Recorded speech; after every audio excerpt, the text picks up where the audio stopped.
অস্ট্রিয়ার অর্থনীতিবিদ ও কূটনীতিক গুন্থার ফ্যালিঙ্গার ভারতের ভৌগোলিক অখণ্ডতা নিয়ে বিতর্কিত মন্তব্য করে নতুন বিতর্কের জন্ম দিয়েছেন। সামাজিক যোগাযোগ মাধ্যম এক্সে তিনি একটি মানচিত্র প্রকাশ করে ভারতকে ধর্ম, জাতি ও ভাষাভিত্তিক একাধিক দেশে বিভক্ত করার প্রস্তাব দেন। তার দেওয়া এই পরিকল্পনার নাম এক্স ইন্ডিয়া। ন্যাটো সম্প্রসারণ কমিটির অস্ট্রিয়ান চেয়ারম্যান ফ্যালিঙ্গার পোস্টে দাবি করেন, ভারতের জনগণকে রাশিয়াপন্থী স্বৈরশাসক নরেন্দ্র মোদীর শাসন থেকে মুক্ত করা প্রয়োজন। তিনি আরও বলেন, মুক্ত খালিস্তান এর মতো নতুন রাষ্ট্র গঠনের সময় এসেছে।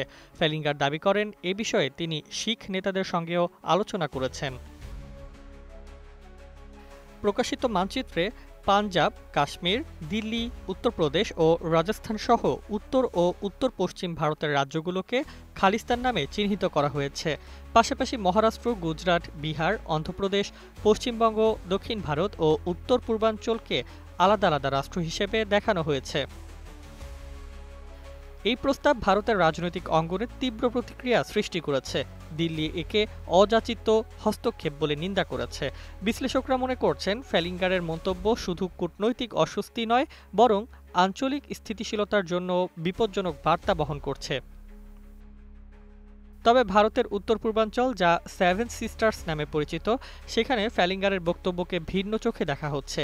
এই অঞ্চলের রাজ্যগুলোতে বহু জাতিগোষ্ঠী, ভাষা ও সংস্কৃতির মানুষ বসবাস করে। প্রায়ই এই বৈচিত্র্য গোষ্ঠীগত সংঘাত ও বিদ্রোহের জন্ম দেয়। ইতিহাস বলছে, একাধিকবার উত্তর পূর্বাঞ্চলের জনগণ বিচ্ছিন্নতার দাবিতে আন্দোলনে ফুঁসে উঠেছে।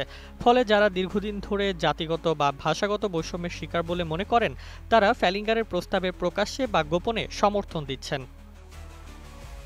রাজনৈতিক বিশ্লেষকদের মতে, এই সমর্থন ভারতের ভেতরে বিভাজনবাদী প্রবণতাকে আরও উস্কে দিতে পারে। আর এ কারণেই দিল্লি ফ্যালিঙ্গারের প্রস্তাবকে শুধু অগ্রহণযোগ্য নয়, বরং জাতীয় নিরাপত্তার জন্য হুমকি হিসেবেই দেখছে।